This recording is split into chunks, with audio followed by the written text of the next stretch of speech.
According to legend, Atlantis was a civilization located in an unknown part of the world somewhere beyond the Straits of Gibraltar. It was a fertile and fabulous land with a capital city built on an island. The city and country of Atlantis was ruled by a powerful and proud people who were very rich. First spoken of in the 5th century BC by renowned Greek philosopher Plato, the legend of Atlantis has stirred the imaginations of believers and the scorn of disbelievers ever since. When Spanish conquistadors arrived to the New World in the early 1500s, they wrote about their journeys and conquests. They wrote about the people, the places, and anything of interest they encountered in the New World. Unknown to the Spanish conquistadors, their writings about the New World contained over 50 matches to Atlantis. When the words of the Spanish conquistadors are compared to Plato's words about Atlantis, it is clear Atlantis survived into the 16th century AD and was seen by Spanish conquistadors who unknowingly wrote about it and conquered it.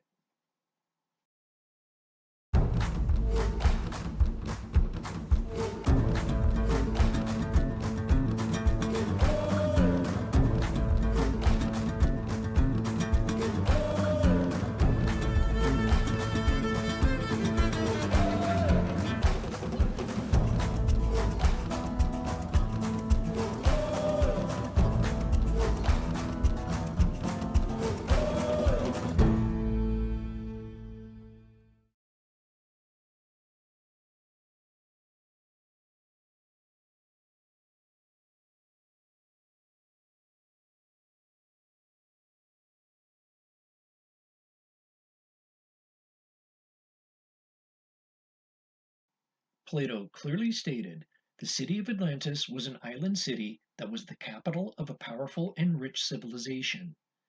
The city of Atlantis was surrounded by a flat plain that rose high above sea level.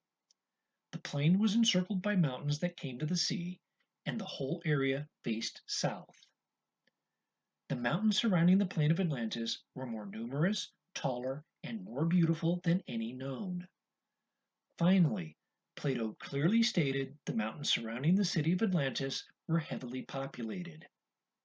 There is only one place on Earth that meets Plato's geographic criteria for Atlantis, and that place is in present-day Mexico, home and heart of the Aztec Empire.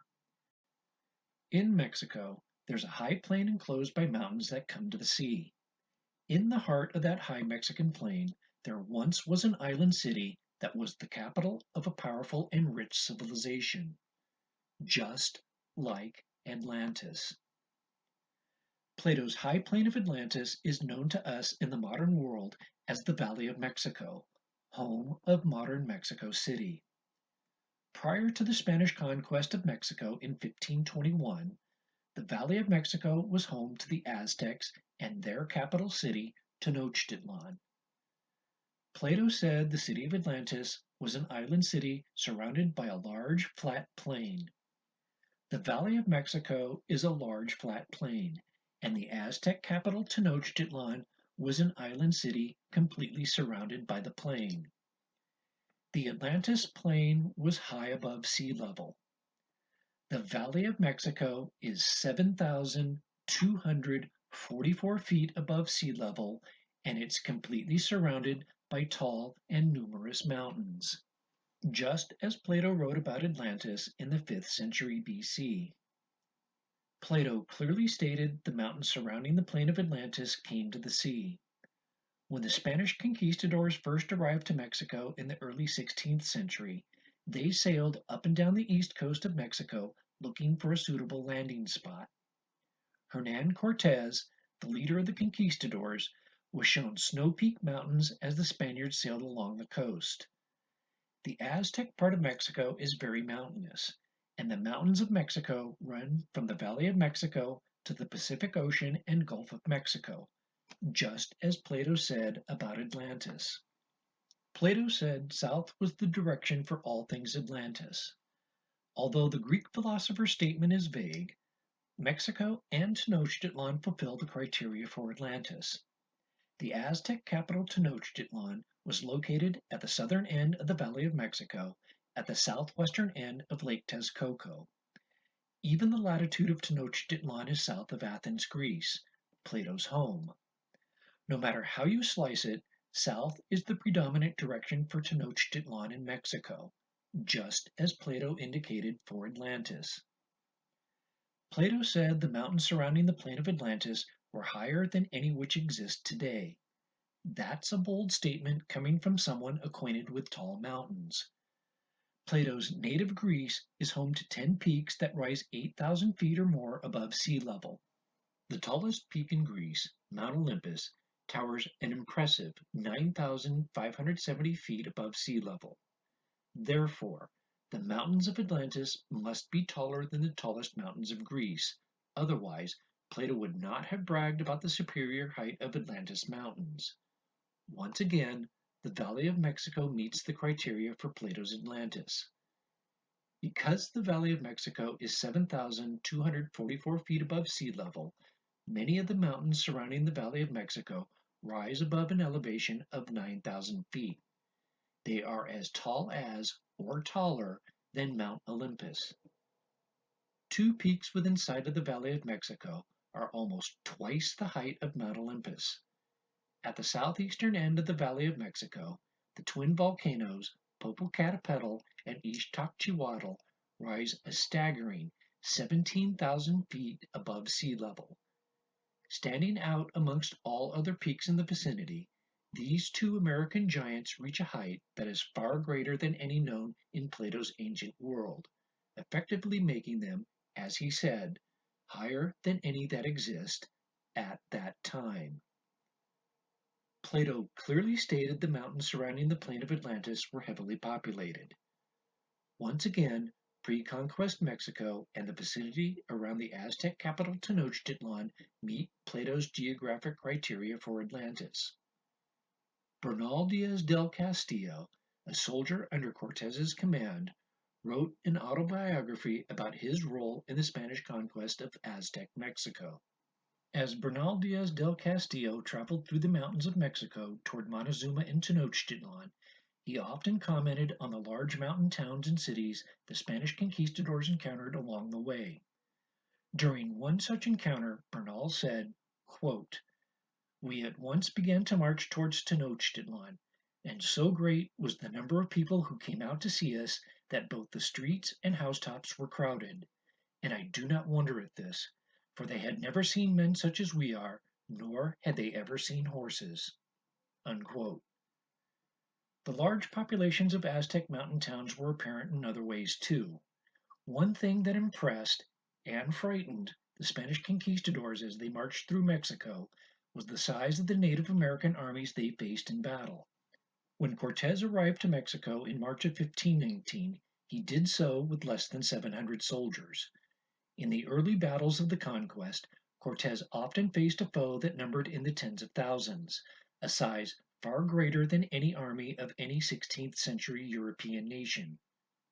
On the eve of a battle in Tlaxcala, an independent mountain nation bordering the Aztec Empire to the southeast, the Spanish were so hopelessly outnumbered, the soldiers took last rites and confessed to the Catholic priests that accompanied them, certain of their utter defeat and impending death.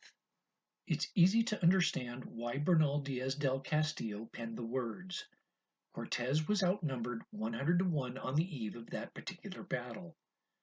Wherever Cortez and the Spanish conquistadors went, they encountered cities with populations far larger than any city in 16th century Spain or Europe. The cities Cortez and his men passed through were scattered throughout the mountains of south central Mexico, just as Plato described for Atlantis. Plato provided additional information about the Atlantis plain. He said it contained lakes, rivers, and meadows. When the plain of Atlantis is compared to the Valley of Mexico before the conquest, we have another match. The pre-conquest Valley of Mexico contained all the criteria for Atlantis specified by Plato. It had lakes, rivers, and meadows. At the time of the Spanish conquest, the Valley of Mexico contained 5 large interconnected lakes fed by 24 streams and rivers originating from the surrounding mountains. The surface area of the lakes totaled 442 square miles. The Spanish conquistadors noted all the lakes were shallow and the water was so salty it was unfit for drinking. The Aztec capital Tenochtitlan was located in Lake Texcoco, the largest of the five lakes. Plato said the plain of Atlantis was rectangular in shape. The Valley of Mexico is rectangular in shape too. The dimensions of the Valley of Mexico are approximately 50 miles along the north-south axis and 35 miles along the east-west axis. Plato said, quote, "The plain was rectangular in shape, measuring 3,000 stades in length at its midpoint, 2,000 stades in breadth from the coast." Unquote. At first glance, the sentence appears straightforward and easy to understand. The dimensions of the Atlantis plain were 3,000 stades by 2,000 stades. However, the sentence is worded awkwardly. It's filled with the odd descriptors "at its midpoint" and "from the coast," making the interpretation far less than straightforward. What Plato described is not the dimensions of the Atlantis plain. It is the distances to the Atlantis plain from a common starting point. Plato clearly stated 3,000 stades is the distance to the midpoint of the Atlantis plain, and the plain itself was 2,000 stades from the coast. Therefore, the distance from the coast to the plain of Atlantis was between 2,000 and 3,000 stades. A Greek stade is approximately 607 feet. Plato's measurements for the Atlantis plain equals a distance of 230 miles and 345 miles. When Cortes and the Spanish conquistadors landed on Mexican soil in 1519, they traveled approximately 245 miles from the coast to the eastern edge of the Valley of Mexico. The distance from Tenochtitlan to the coast along the same route was approximately 270 miles. When the measurements of the Atlantis plain are viewed from a lens of distances to the coast, there are some interesting similarities to pre-conquest Mexico. There are other subtle hints in Plato's writings that indicate 2,000 and 3,000 stades are not the dimensions of the Atlantis plain, but are distances from it to the coast. Plato clearly stated that in the middle of the Atlantis plain there was a hill of no great size, and that hill of no great size was located 50 stades inland. If a hill is in the middle of a plain and the distance to that hill is 50 stades, it stands to reason the total length of the plain is only 100 stades, not 2,000 or 3,000 stades. Unfortunately, Plato's passage is vague. It's unclear what the hill of no size was 50 stades from, the edge of the plain or the city of Atlantis. When Plato's statement is viewed as a distance from the hill of no size to the city of Atlantis, we find a perfect match in the Valley of Mexico. The Aztecs called Plato's hill of no size Huixachitepetl. In pre-conquest times, Huixachitepetl was located on the southern rim of Lake Texcoco, near the lakeshore city Iztapalapa. The hill was approximately 50 stades southeast of Tenochtitlan. Huixachitepetl was considered a sacred site by the Aztecs. Every 52 years, the people of the valley made pilgrimages to the hill and lit fires atop the peak in a national event known as the New Fire Ceremony. Huixachitepetl was mentioned by the Spanish conquistador Bernal Diaz del Castillo, most notably and most frequently in the closing weeks of the siege of Tenochtitlan. The hill was the site of a battle during the conquest. In the opening moves of the battle, Bernal stated it was a small hill. After the conquest of Mexico, Huixachitepetl was renamed Cerro de la Estrella by the Spanish, which translates into English as Star Hill. Today, Star Hill is easily seen from Mexico City. It rises above the modern skyline of buildings and multi-storied housing. The hill is part of the Mexican National Park System and is open to the public for hiking, biking, and picnicking. It rises 735 feet above the valley floor. Star Hill, formerly known as Huixachitepetl, is a hill of no great size that was located 50 stades from Tenochtitlan, just like Atlantis. Plato said Atlantis was overwhelmed by earthquakes, so too for the Valley of Mexico. On April 27, 2009, Mexico City was struck by a magnitude 5 earthquake. Mexico City records the greatest number of quakes measuring 5 or more on the Richter scale than any other city on the North American continent, including Los Angeles and San Francisco, California. Mexico City, the site of the former Aztec capital Tenochtitlan, is one of the most earthquake-prone cities in the world. Shortly before Cortez's arrival to Mexico, a bizarre chain of coincidental events took place in the Valley of Mexico. The Aztec ruler Montezuma interpreted the events as a bad omen for himself and his people. One of those coincidental events was an earthquake. Plato clearly stated Atlantis was larger than Libya and Asia combined. Atlantis was huge, so huge in fact it stretched from the western end of the ancient known world to the eastern end of the ancient known world. That's a lot of turf. Bear in mind that Asia in Plato's lifetime was what we know today as the Middle East. Therefore, according to Plato, the country of Atlantis stretched from the Straits of Gibraltar to ancient Persia. That's still a lot of turf, several thousand miles worth of turf. There's an interesting similarity between Atlantis and the pre-conquest civilizations of Mexico and Central America. At the time of the Spanish conquest, the Aztecs had direct control of an area that stretched about 700 miles at its longest. However, when all the civilized nations of pre-conquest Mexico and Central America are added to the equation, the boundaries of what is known as Mesoamerica extend approximately 2,300 miles. That's a distance close to Plato's estimation for Atlantis. Plato clearly stated people traveling from Atlantis reached other islands, and from those islands they reached a continent that surrounded the ocean. Plato's words are a match for the Gulf of Mexico, the Caribbean Sea, its 7,000 islands, and the coastline of North and South America. Plato said Atlantis was an island located at the opposite end of the Straits of Gibraltar. Mexico is about as opposite the Straits of Gibraltar as one can get in the vast ocean beyond the Mediterranean. In that particular passage, Plato identifies Atlantis as an island, but doesn't specify which Atlantis he's talking about, city or country. Most agree the country of Atlantis is the island Plato speaks of in the passage, although it's equally possible it could be a reference to the city. When the country of Atlantis is viewed from the lens of an island larger than Libya and Asia combined, it can be argued that the large island Plato spoke of is, in fact, the misidentified Mexican peninsula. Here's why.